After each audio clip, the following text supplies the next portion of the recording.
Hey everyone, it's me again, back live with a band for up northeast England, sort of grind, thrash, hardcore band called Yersin. Guys want to introduce yourselves? Evening all. Like you said, we're Yersin. I'm Chris S. I do vocals. I'm Rob. I play all guitars. I'm Mark, drums. Okay, no bass player? No. I might have to get into that in a bit, but yeah. Guitars and bass at the same time. It's a long time. Okay, so first off, my first question I always like to ask is, what's in the name Yersin? What is Yersin about? I've got a theory because I did a little Google up, but you guys, what is Yersin? Well, originally when we formed, we were called Ultraviolence, and we played all gigs. But then apparently there was another act called Ultraviolence, and we got cease and desist. Yeah, and then we tried going by the title UV, which just wasn't working at all. And then we're racking our brains trying to figure out what we could be called. And it was just, fuck it, we was going to call ourselves Yersin. And apparently he's some sort of scientist fellow that discovered the plague. Yeah, that's what I found out. Yeah, Alexander Yersin, he discovered the bacillus, or he joint discovered the bacillus responsible for the plague or something. So, does that mean you're somehow responsible for this plague we've got going on at the moment? Is it like did you foresee it or something, or did you cause it to happen by your actions? Well, we just the name was a last minute thing. We've tried to incorporate it a bit into the artwork by putting like bacteria and stuff into there, but there's no real great grand plan by anything that we do at all. So just shouting about horrible shit. So it's just complete coincidence then. Yeah. Well, it sounds cool. We've got a pretty good banner that we tried to have, the stage banner. We tried to put it on the back wall before we started, but it fell off. So that's symbolic of the whole year, isn't it? Yeah, we didn't want to risk it falling over us during the stream, so we just left it down. So yeah, that's fair enough.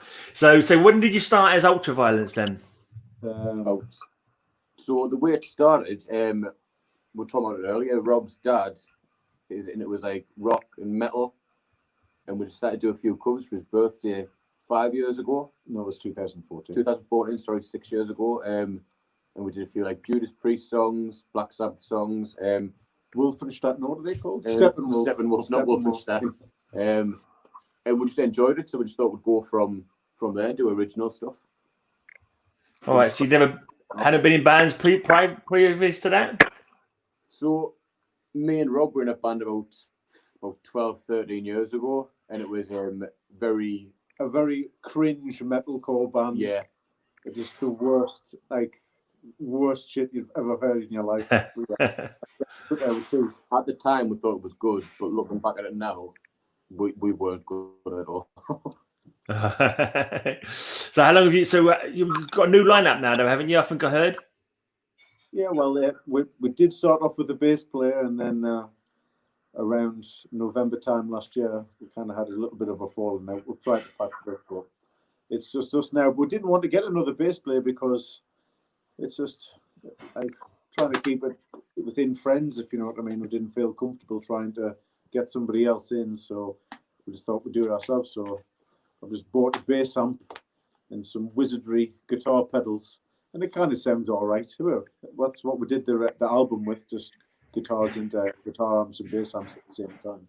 Okay. So what, you play the guitar through two amps? Is that what you mean? And it creates both sounds, or? Yeah. Well, sometimes 3 amps, because I get a bit carried away, sometimes 4. But, okay. Just a pedal where you plug in, one side goes to the bass, the other side goes to the guitar, and it sounds all right. It's not too bad. It's different. Rocks and foundations. Yeah. So you're not going to be, the singer's not going to learn how to play bass then? That was the original plan. So back when we did the kind of covers thing, I was going to buy the bass gear, but I just couldn't afford it at the time. And looking back, it sounds pretty bad. But our old bass player, we were friends with him, so we just asked, "Look, do you want to do it?" And he stepped up. Fair enough. That's good. So what about the drummer? When did he join? From day one. He was the cover band drummer. So you basically, it's not a change of lineup. They just you haven't got the bass player anymore. Yeah. Yeah. I think James sounds a bit too exotic for what we do, but yeah, it's effectively just a band without a bass player. Just a man down, but it works. Yeah. So my band, we did with a death metal band. We never bothered with a bass player. Bass player left, and we just went fuck it. We'll just carry on without. And we got 2 guitars. Sounds heavy enough. So I think you guys sound heavy enough as it is. So maybe you should stick with what you're doing. Yeah, I think so. Like, I could never imagine even somebody else coming in now. I think if we lost one of us at this point in time, I mean, we just wouldn't carry on, if you know what I mean. Yeah. So your band is more about like camaraderie and like friendship and family or something than it is just like Something different like members. I don't know, we're friends before, and I would like to think we'll be friends afterwards, because we've played with a bunch of bands that the only thing they have in common is just the band, and I think sometimes you can really tell when there's just like effectively 4 or 5 strangers on the stage, and you can tell, if you know what I mean. And I imagine it being a nightmare doing any traveling or anything where there's any stress with people that you didn't like or didn't care for. So Yeah. so we've gone for simplicity in all levels. Cool. So first off, well, not first off, but now I think we should talk about your style. How would you? Because like people obviously watching this for the first time haven't heard of you guys necessarily. You want them to check them out. Describe your style, like influences, and just so they can sell it to the people watching. So I think originally it started like, let's just do straightforward grindcore. Let's make every song no longer than a minute.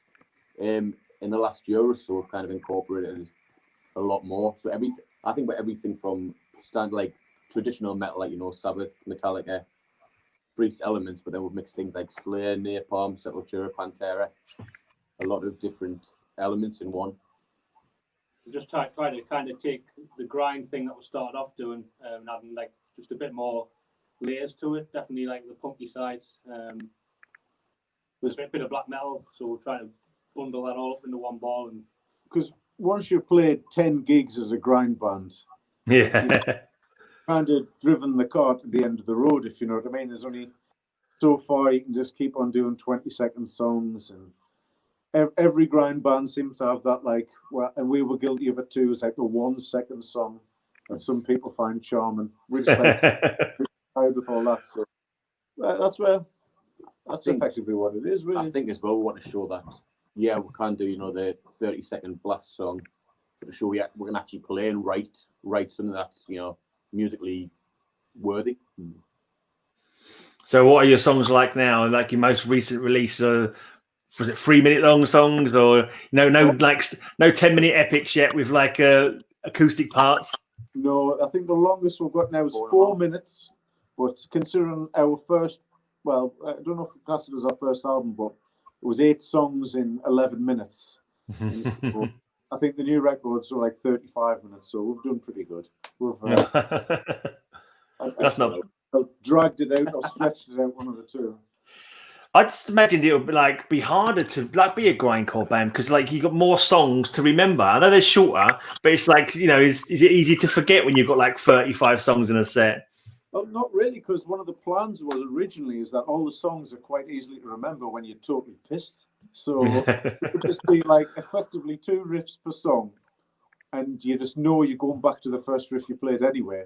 It kind of worked. I mean, we're still totally fucked it big a lot of the time. But yeah, now there's a bit more effort, but I guess it's a little bit more rewarding. But when you say to a crowd you got 300 songs to go before you end the set, it's just no one likes hearing that. No one at all. Yeah, so I suppose when it's like that kind of just heads down, noise bashing. I suppose if you are pissed and you fuck up, who knows? Who could tell? I mean, it still works to this day. No one can tell. We played a socially distanced gig the other week, and at one point, I'm sure all 3 of us were playing different songs, but people didn't figure it out because it sounds that bad anyway. You're not going to tell. That sounds like jazz.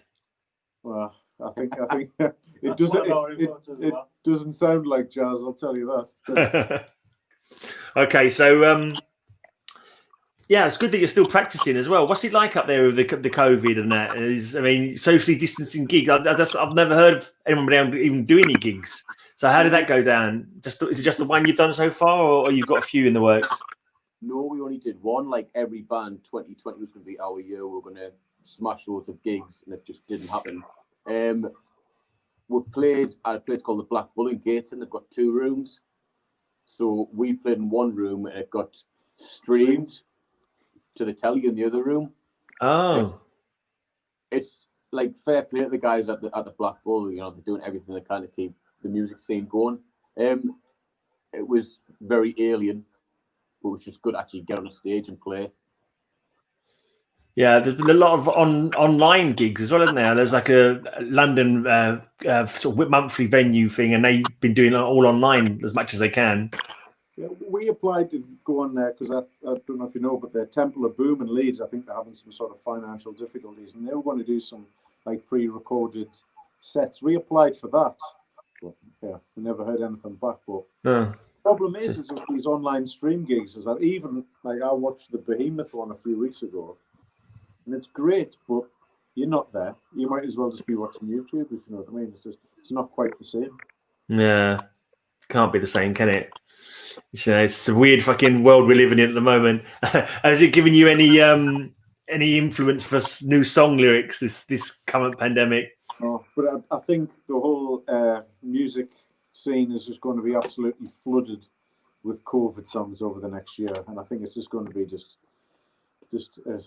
another pandemic of just crap songs after that. I mean, after going through it, you don't want to hear a song about it. And there's only so exotic a song can sound about sitting in your house and your pants just totally pissed. Yeah. It's like, how many more times can I have a wank? That kind of thing. That would be a good title for a song. Yeah, that one might be ours. You can have that. Yeah, go for it. So now let's talk about your releases then. When going back in history, I've gone on your Bandcamp, you got about, I don't know, 5 or 6 different things. Lots of them are singles though, isn't they? So what releases have you put out so far? Well, we had the original Ultraviolence demo, which is no longer available. That was recorded at Downcast Studios in Newcastle in about 5 hours. That was 4 songs. That was 4 songs. 5 minutes. And we thought that was good at the time, but then we have a close friend that has a pretty advanced home studio set up in his basement. So we used to squeeze in a few hours here and there and just like go into his basement. That's why there's loads of singles, because we never had any studio time. We just had to go in and just try and find our way with recording it just in a basement, if you know what I mean. Yeah. So we did about 4 or 5 singles, thinking that would start hitting the big time. We did, and it didn't happen. Oh, we did it. They did the 8-track EP, Vulgarians, and we did the Devil's Night EP as well earlier this year. Yeah, give or take. The lad we were working with, he was kind of finding his way as well. He learned quite a lot. He was getting better. Probably would have went on to record more with them, but obviously with COVID, his basement was off limits. So yeah, of course. So it was all like self paid for, self-produced kind of thing. Yeah, very much so. Yeah. It were cool. Non-voluntary, non-profit band. Yeah, so well, no one makes money from bloody heavy metal anyway. So, how have the sales been? Are you actually selling them on Bandcamp? Or you got some free streams or free downloads on there? So, all the singles can be downloaded free of charge. We do have, if people do want to pay, they can put a few quid in.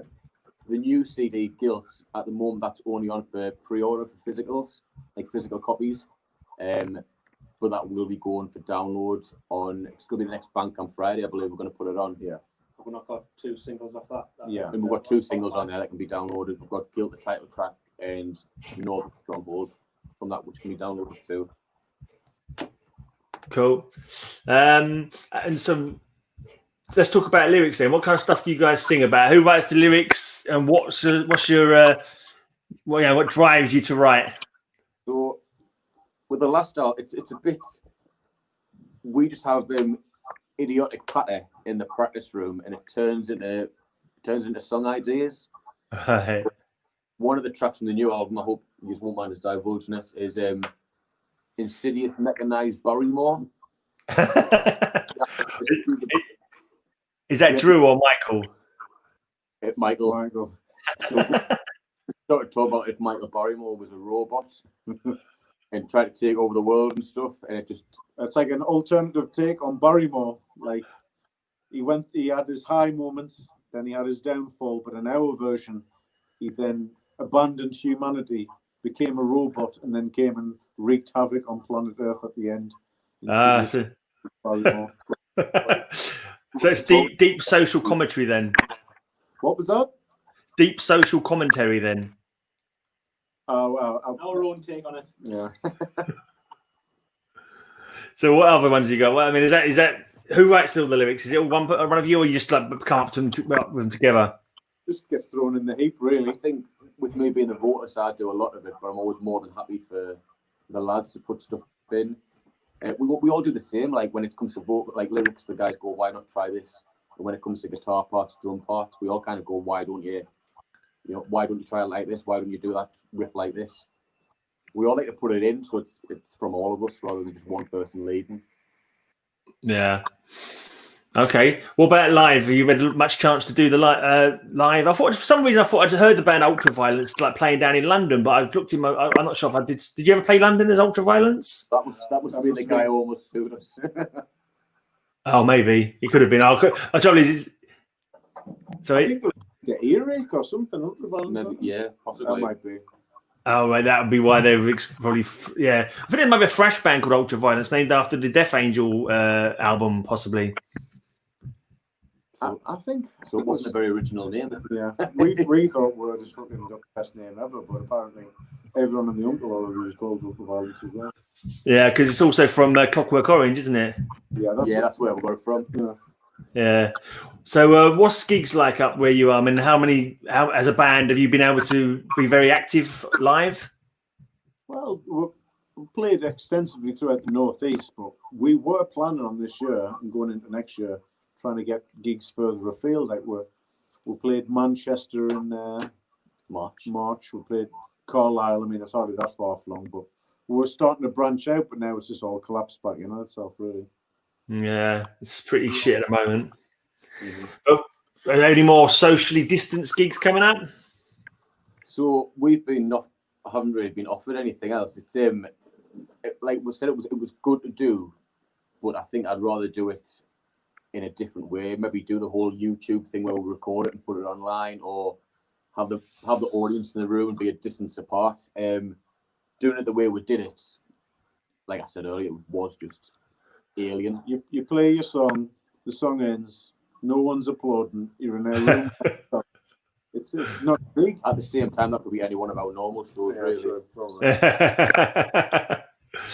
yeah, you can just record yourself in your practice room, couldn't you, and just beam it out via YouTube, and it's just the same experience. It's the same thing.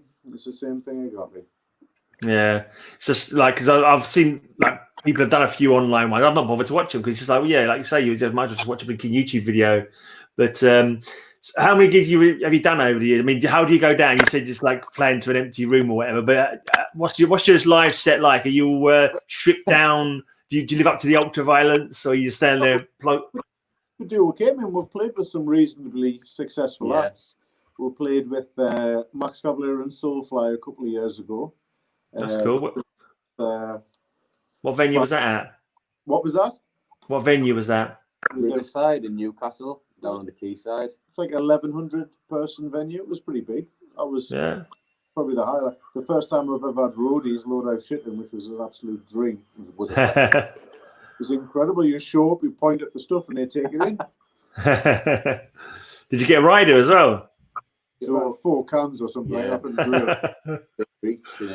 No petrol money. But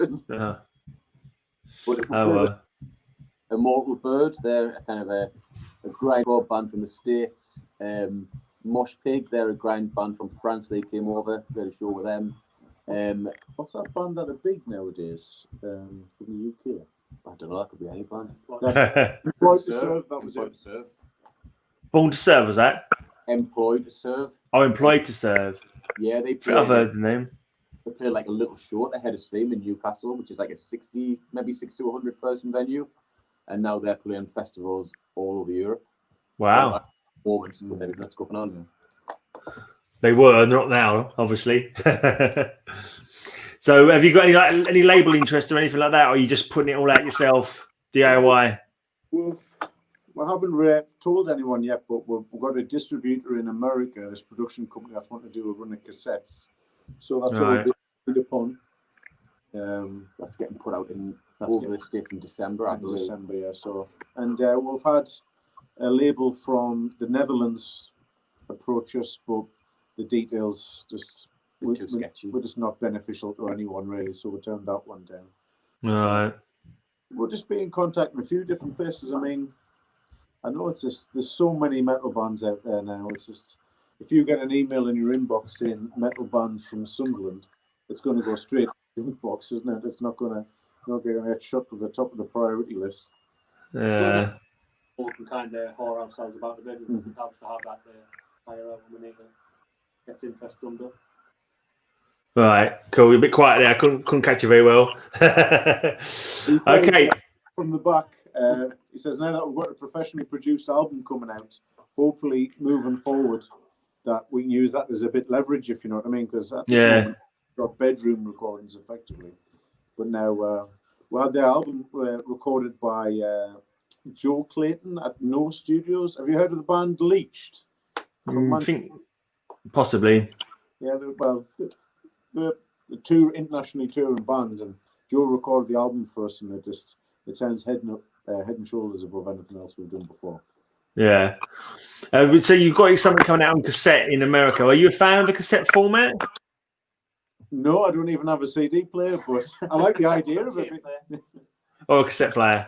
Yeah, I've got nothing, but I don't know. Like it seems to be when you search, like people are into vinyls, but they also seem to be in cassettes as well. I think it's because, well, as you know yourself, it's just everything's streamed now. It's kind of cool to physically have something, and I'll have something that's totally on a different format. I saw a band the other week. I think they were releasing records on 8-track again. I don't know. What? Yeah, I was like the big, looked like the old Super Nintendo cartridges. Don't even know how you'd even start to get put on 8-track. So, how many people have got an 8-track to listen to it? I don't even think I've seen one in the flesh ever. No, I don't. I'm an old bastard. I've not seen an 8-track either. I don't think. It's weird.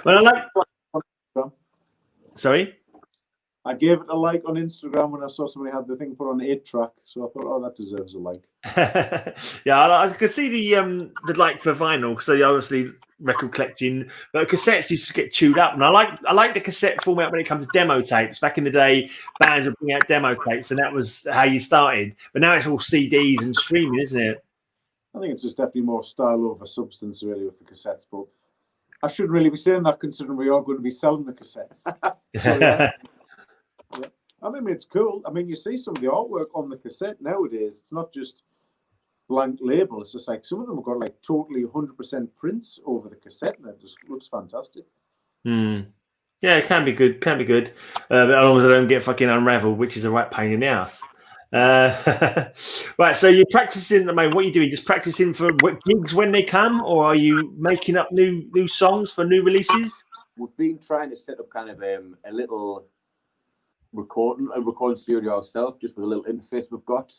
So it means we start demoing new ideas and have them kind of ready to send to the next person. We'll get to record the next release instead of just going in and they not knowing our setup. Okay. And ideas and stuff. Sounds like a good way to do things, to get things organised. So when are you planning to do the new release or bring out a new release? I mean, are you going to push this new album when it comes to I can't remember the name of the album now. But are you going to push that, or are you going to just because of the COVID fucking everything up, you're going to kind of move on to the next release instead, or how are you going to do it? In an ideal world, when this is all kind of said and done, we would like to do like maybe a good few gigs, like playing this live, because we're about maybe 15-20 weeks in the practice room, just going through it every 2 days. It would be a shame not to play it live a good few times, maybe do a few little runs of gigs up and down the country, and then look at going into the next one. Yeah, but it's massive hiccup, and no one knows when it's going to end, do they? At the moment, what's it like in your area? You've been locked down quite heavy up there. So we're tier 2 at the minute. So you're just about sort of socially distancing in the practice room. Yeah, we've all been tested recently, like in the last 48 hours. I got tested yesterday as well. So we're all good to go, but it's just when you're out and about in the northeast, there doesn't seem to be a lot of people in all honesty really paying attention to it. We had a very good friend of the band. He was taken into hospital the other day, and he was COVID positive. He was in there for 6-7 days. Yeah, so that was a bit of a shock to the system, really. Yeah, it's worrying, but that's why you kind of a lot of people getting into these extra tiers because they're not paying attention to the rules. Yeah, definitely. Getting a lot of bloody noise, bloody crackling. You hearing any crackling when I'm talking? Yeah. Okay. I don't know if it's your phone or what. It's getting a bit fucking it's crazy now.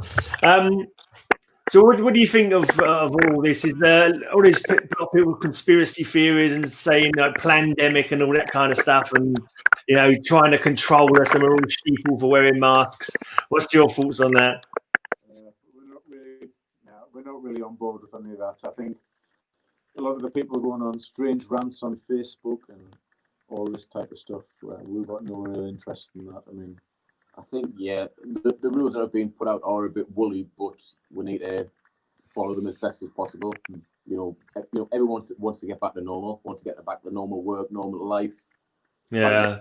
And if we do what we're told, hopefully it will, get back to normal sooner rather than later. Yeah. It's been a fucking weird year, isn't it? What's this when the scene isn't fucked up by COVID? What's it like up there where you guys are? Is it strong? Lots of bands, lots of venues, lots of fans. Well, no. I mean, there was before it was okay, but even coming back now, I think there's been huge damage to the local music scene. Yeah, like a few closed.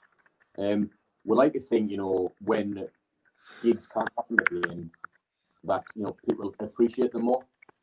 Yeah, They've missed it for so long. We can only hope.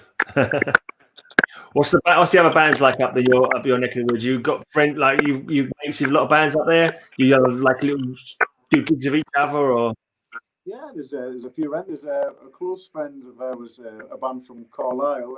They're an old school grind band called Clunge Destroyer. I don't know if you've heard of them. Yeah, I think so. There's definitely a band with Clunge in the name. I thought they were like. I'm sure I've seen them in London, but I'll have to definitely Clunge something. They're legit international. I think they did a tour of all the titty bars in Thailand. I think that sounds like a good plan. Brave, really brave. Yeah, but I mean, we're pretty close with them. There's northeast based is Geist. That's our mate Ian's band. They've helped us out a tiny bit when we first started, giving us our first proper show back in 2015 or 2016.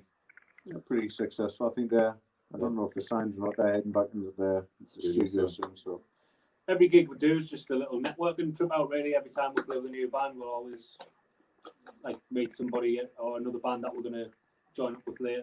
So we just kind of meet people as we go, and it's so far worked fine. Because we decided to change the trend, because usually you go to a venue, is your band, 2 other bands, and no one talks to each other. So we decided we're going to just go out of our way and just try and talk to people, because we're all there for the same reason.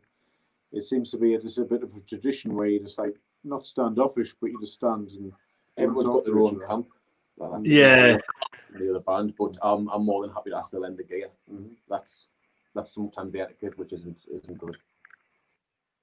Right. Yeah. It's true. Everyone's kind of too shy to sort of talk to each other. Almost. It is crazy, but it is a thing.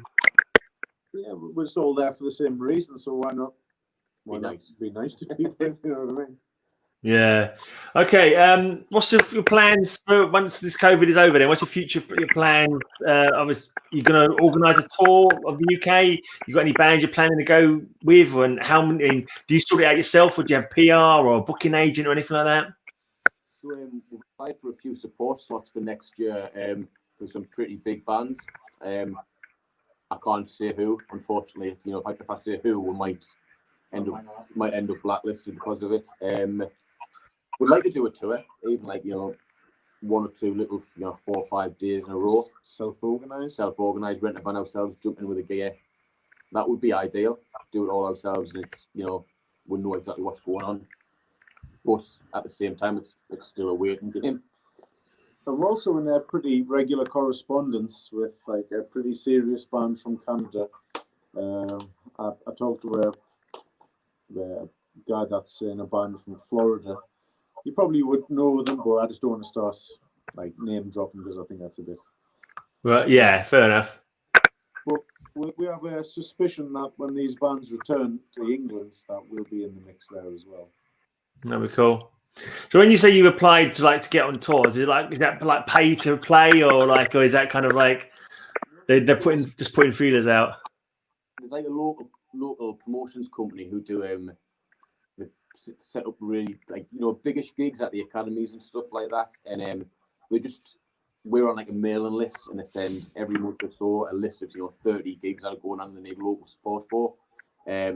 So that's cool. I just listen to every single band, see which ones will fit, and then put us forward for that. So there's about 8 or so I put us forward for, but it's not going to be till maybe April time next year. But yeah. Fingers crossed. Oh, definitely, there are some big bands, and they're going to be at some big venues. So hopefully, we do get 1 or 2 of them. Yeah. Okay. Keep getting that bloody noise. It seems like every time I talk, I get this crackling noise, and it's like quite off-putting. Okay. So, how many new songs have you got recorded then for the new album, for the new release? 10 new songs.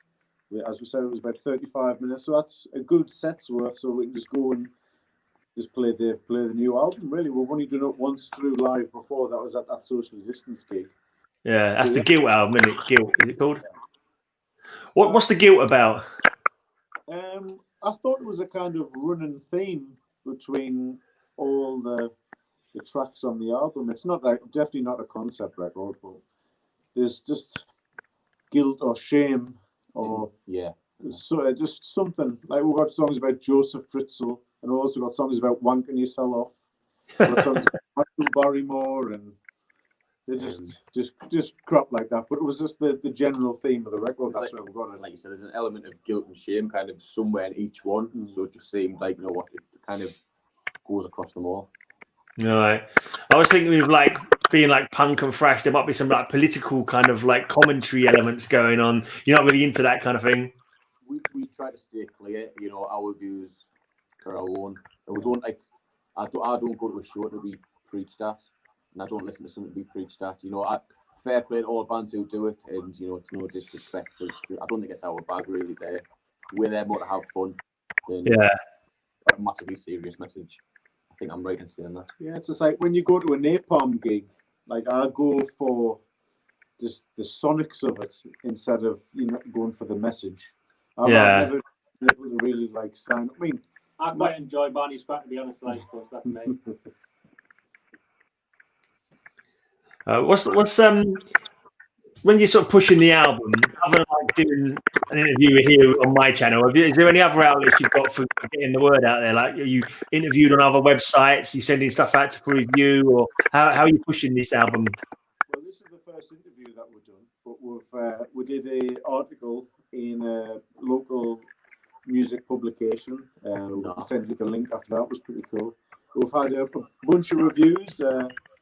Everything's been pretty favourable, so that's been good. We've been on a few podcasts. We've been on the May Contain Metal podcast. We're going to be on this Extreme Metal podcast maybe in the next few weeks. I was talking to the guys. Have you heard of that podcast? Pod Hates Us All. What was it called, sorry? Pod Hates Us All.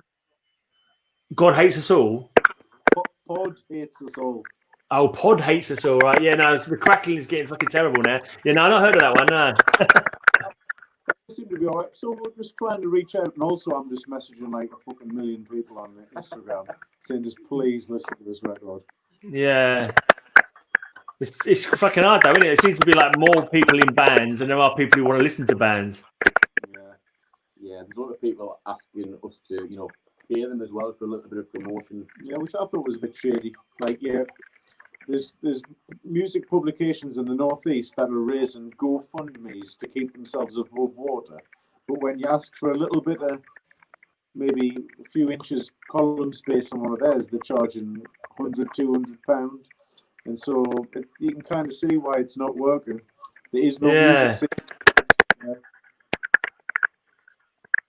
We're just trying to keep busy and keep something going, but obviously we don't know how much wind we've got our sales for that. We might end up just getting back in the studio before we've even played this one out. But that's not what we want, obviously, but it's the way it is, isn't it? Yeah, it's awkward. I mean, I don't know how long you guys have been into like the scene, but do you remember the old fanzines and stuff like that? You don't get nothing like that anymore. One or two. There's some lads who run Serial Ball Records, and they do some zines. I think we're going to be featured in one of those in the next few weeks. It's a lot of kind of like Rob was saying, kind of independent reviewers who are just doing it online for their own enjoyment and spreading the word. Yeah. Because there's one, I think there's one up near you guys, an online one, Metal 1-on-1. Oh, that's ringing a bell. I think it's a guy from like Newcastle or somewhere like that. Chris, I think his name is.